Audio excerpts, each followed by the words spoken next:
cosmic structure. It is along the filaments of dark matter that streams of ordinary matter flow, forming galaxies and stars. Astrophysicists use sophisticated computer simulations to simulate the evolution of structures such as the Venatici supervoid. In these simulations, billions of virtual particles interact under the influence of gravity, reconstructing the history of the universe from the first moments after the Big Bang to the present day. Surprisingly, these simulations do reproduce a foam-like structure with voids and filaments, very similar to what we observe in reality. The Venatici supervoid is also interesting from the point of view of the cosmological principle. The idea that the universe is homogeneous and isotropic on sufficiently large scales. At first glance, a gigantic void may seem like a violation of this principle, but in fact, supervoids confirm it. They are a statistically predictable part of the random distribution of matter that was laid down in the earliest moments of the universe's existence. Quantum fluctuations in the first fractions of a second after the Big Bang, amplified by cosmic inflation, created the same initial inhomogeneities that turned into galaxies, clusters, and supervoids billions of years later. It's a striking connection between quantum mechanics, the physics of the smallest, and cosmology, the science of the largest structures in the universe. For astronomers, the Venatici supervoid is also of practical interest. When we look at distant objects through such a void, the light from them passes through a region with a minimal amount of matter. This means less gravitational lensing, less absorption of light by dust and gas. In a sense, supervoids give us a cleaner window to observe deep space. There are also more exotic theories related to supervoids. Some scientists have suggested that the centers of the largest voids may have special conditions for the formation of primordial black holes or other rare objects.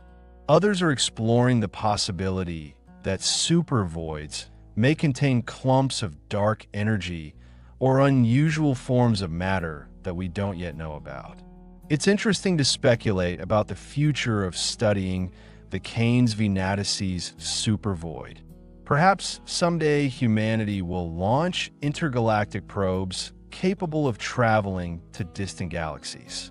If such a probe crossed the supervoid, it would fly for millions of years through virtually empty space, where instruments would register an almost complete absence of matter, only rare hydrogen atoms and photons of the CMB.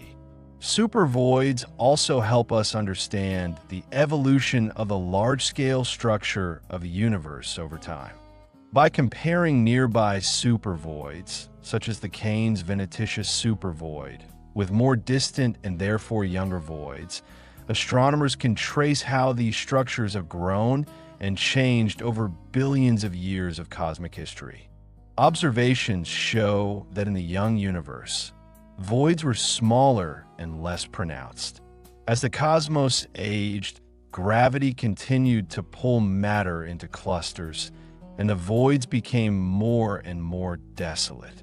This process continues now, right at this second. The hound dog supervoid is slowly but steadily getting bigger. Although this process is so slow that in the entire history of human civilization, the changes are almost imperceptible. There is also a connection between supervoids and the distribution of dark energy. This mysterious force, which makes up about 70% of the total energy of the universe, is responsible for the accelerated expansion of the cosmos. In regions of low matter density, such as supervoids, the effect of dark energy is more pronounced. By studying exactly how voids expand, scientists hope to better understand the nature of this mysterious force. Some cosmologists have even suggested that we ourselves may be inside a giant void, though not as empty as the canine Venatici supervoid. This could explain some anomalies in observations of the expansion of the universe and the distribution of galaxies. While this hypothesis remains controversial, it shows how important it is to understand the structure of the cosmos around us. The hound dog supervoid is not just empty space, but a complex dynamic system that continues to evolve and interact with the surrounding structures. When we talk about scales of hundreds of millions of light years, we're dealing with regions of space so vast that it is difficult for the human mind to truly comprehend these distances. To cross such a supervoid, moving at the speed of light, would require hundreds of millions of years, a period tens of times longer than the age of the entire human civilization. Within the Cain's Venatici supervoid, the thinning of matter is so great that the average density of matter is only a few atoms per cubic meter, and in some areas it can be even less. For comparison, in intergalactic space outside the voids, the density is about twice as high, although there is very little matter there by terrestrial standards. This difference may seem insignificant, but on a cosmological scale, it is of great importance and determines the entire structure of the universe. The formation of supervoids began in the very early universe, shortly after the era of recombination, when the cosmos was only about 380,000 years old. At this point, the universe cooled down enough for electrons to combine with protons to form neutral hydrogen atoms. Until that moment, space was opaque, filled with hot plasma. After recombination, the universe became transparent to light, and gravity was able to begin its work of forming the structure. Those tiny density fluctuations that occurred during inflation, a period of extremely rapid expansion in the first fraction of a second after the Big Bang, became the seeds for future galaxies and voids. Areas with a slightly higher density began to attract the surrounding matter, becoming denser, and regions with a slightly lower density lost matter, becoming more and more empty. This process, driven by gravitational instability, has been going on for billions of years and continues to this day. Interestingly, voids are not completely isolated structures. They are connected to the surrounding cosmic web by a complex network of interactions. Galaxies at the boundaries of the Cain's Venatici supervoid are gravitationally affected by both dense clusters outside the void and the void itself. This creates streams of matter directed from the center of the void to its boundaries and further to galaxy clusters. These fluxes can be measured by observing the Doppler shift of light from galaxies, and they give us valuable information about the distribution of matter and dark matter in space. Dark matter plays a key role in the formation and evolution of supervoids.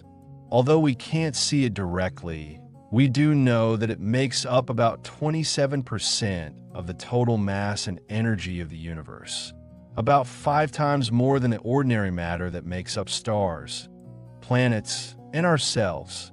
Dark matter interacts with ordinary matter only through gravity, and it was its gravitational pull that created the invisible framework along which the visible structure of the universe formed. Supervoids also have much less dark matter than the average for the universe, but it is still present and exerts its influence. The distribution of dark matter in the Cain's Venatici supervoid can be studied indirectly, for example, by observing weak gravitational lensing, an effect in which mass bends space-time and deflects the path of light from distant sources. Even the rarefied dark matter in the void creates a measurable curvature that can be detected with modern telescopes.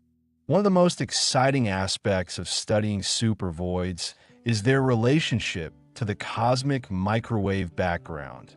the cosmic microwave background radiation from the Big Bang. This radiation, which fills the entire universe, bears the imprint of the state of the cosmos, as it was only 380,000 years after its birth. When photons of this radiation pass through the supervoid, they experience an interesting effect. Imagine that a photon enters an expanding void.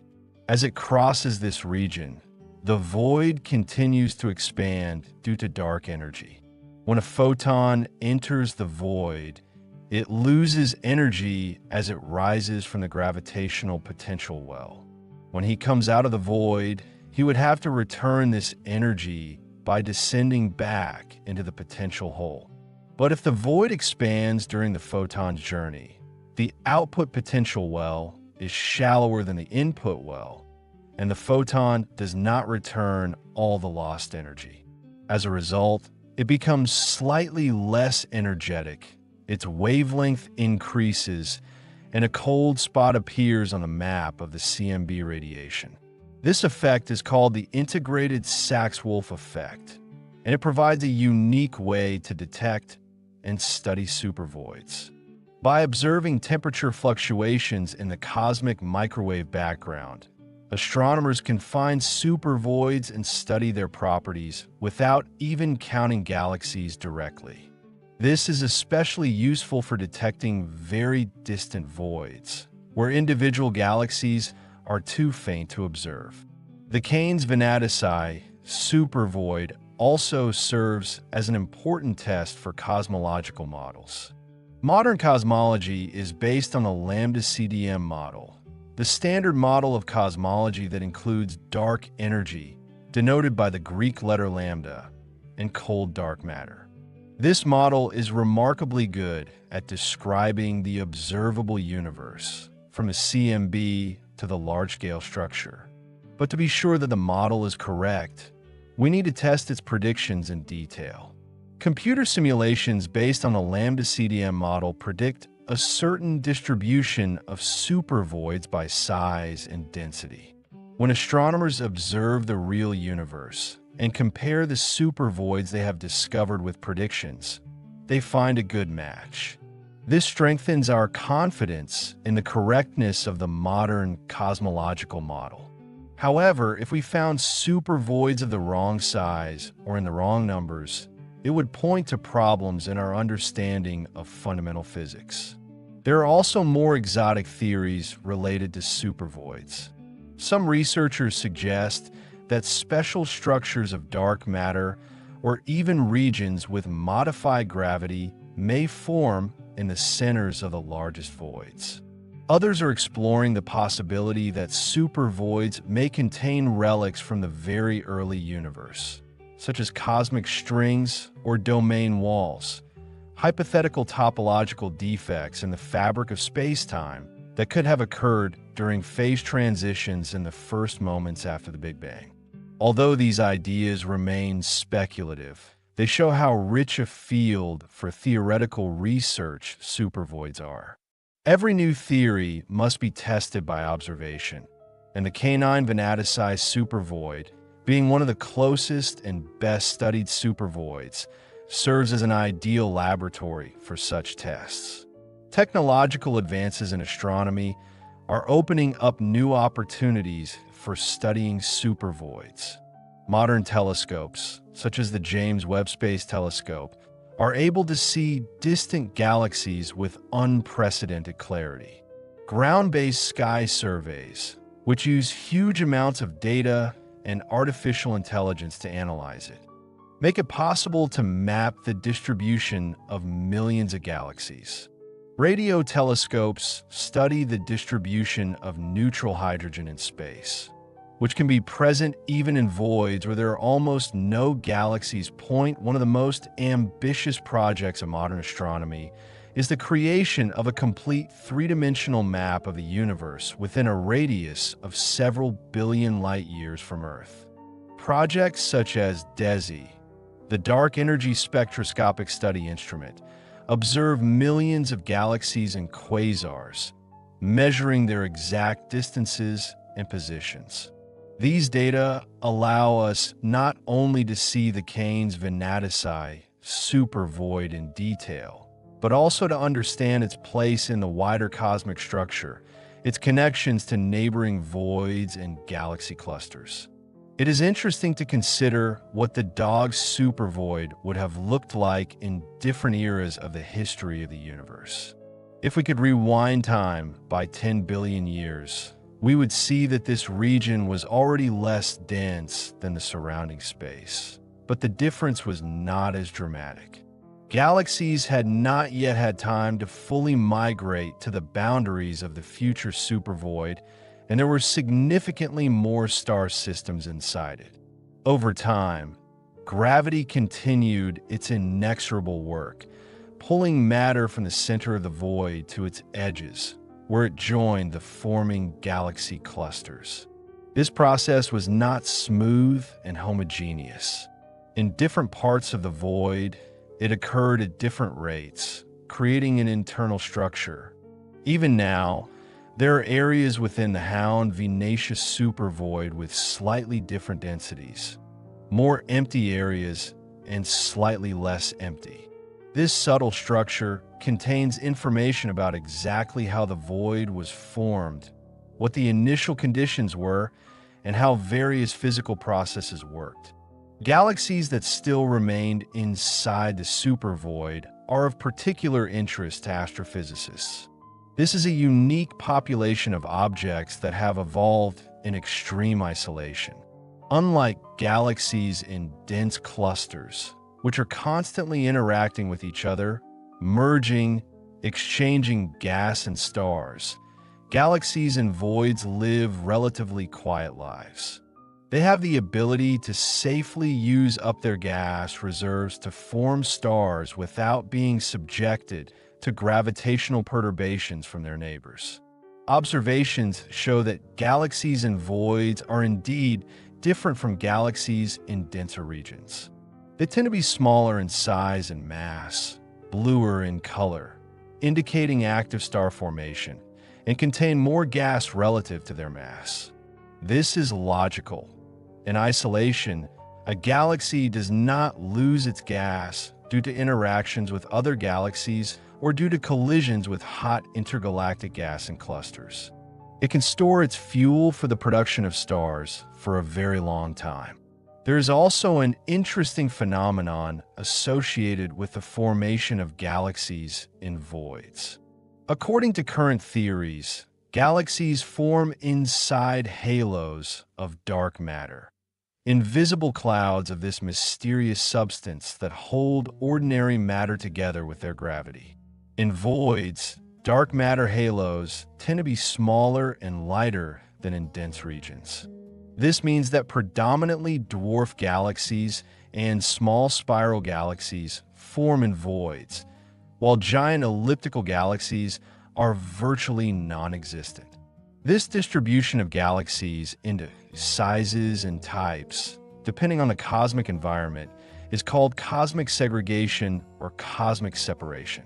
This is a fundamental property of the universe that reflects the deep connection between the large-scale structure and the processes of galaxy formation and evolution. By studying this connection in the Cain's Venatici, supervoid, and other voids, astronomers can test and refine their theories about how galaxies formed throughout cosmic history. Another fascinating aspect of supervoids has to do with the propagation of light and other forms of radiation through these regions. When light from a distant galaxy or quasar passes through the Cain's Venatici supervoid on its way to us, it interacts with very little matter. This means less scattering, less absorption, and less gravitational lensing compared to traveling through dense regions of space. For astronomers studying distant objects, this can be both an advantage and a disadvantage. On the one hand, the light reaches us purer and more undistorted. Gravitational lensing, on the other hand, caused by massive structures, sometimes works like a natural telescope, amplifying the light from distant objects and allowing us to see what would otherwise be too dim. Objects behind supervoices do not receive this boost. There's also an interesting effect associated with cosmological redshift. As light travels through the expanding universe, its wavelength stretches along with space, shifting toward the red end of the spectrum. The magnitude of this shift depends on how much the universe has expanded during the journey of light. In voids where the density of matter is lower, the local expansion rate may be slightly different from the average for the universe. These subtle differences can be measured and used to study the distribution of matter and dark energy. Speaking of dark energy, it is impossible not to mention its central role in the fate of the supervoids. This mysterious entity, whose nature remains one of the greatest unsolved problems in physics, manifests itself as a force that counteracts gravity on cosmological scales. Unlike gravity, which weakens with distance, the effect of dark energy is the same everywhere and is always aimed at accelerating the expansion of space. In regions with high density of matter, such as galaxy clusters, gravity is strong enough to resist dark energy and hold the structure together. Clusters of galaxies do not expand with the universe. They are gravitationally bound. But in supervoids, where matter is very scarce and gravity is weak, dark energy dominates. This causes the voids to expand faster than the average expansion rate of the universe. The Dog's supervoid grows larger and more empty with each passing million years. This asymmetry between high and low density regions enhances the contrast in cosmic structure. The rich are getting richer, the poor are getting poorer. Matter continues to concentrate in clusters, while the voids are becoming more and more desolate. This process will continue for billions of years into the future as long as dark energy remains the dominant force in the cosmos. Some cosmologists are building models of the very distant future of the universe, hundreds of billions or even trillions of years from now. In these models, the expansion caused by dark energy continues and accelerates. Galaxies outside our local group are moving beyond the cosmological event horizon, the boundary beyond which objects are moving away faster than the speed of light due to the expansion of the space between us. Eventually, the observable universe shrinks down to our own galaxy and a few of its closest neighbors, while everything else disappears into darkness. In such a scenario, the entire universe, except for the gravitationally bound structures, becomes like a giant supervoid. But this is a very distant future, and many details depend on the exact nature of dark energy, which we are still trying to understand. Perhaps dark energy is not a constant quantity, as is assumed in the simplest models, but changes over time.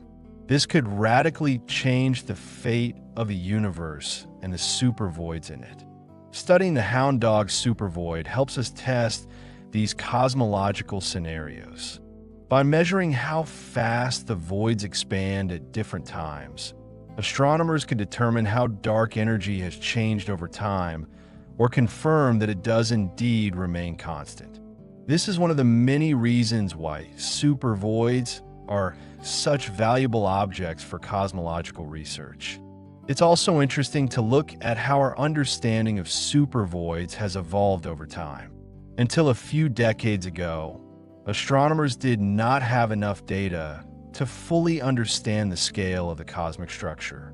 The first hints of the existence of large voids and the distribution of galaxies appeared in the 70s and 80s of the 20th century, when the first large-scale surveys of the distribution of galaxies began. One of the pioneering discoveries was the discovery of the so-called Great Attractor and its surrounding structures in the 80s.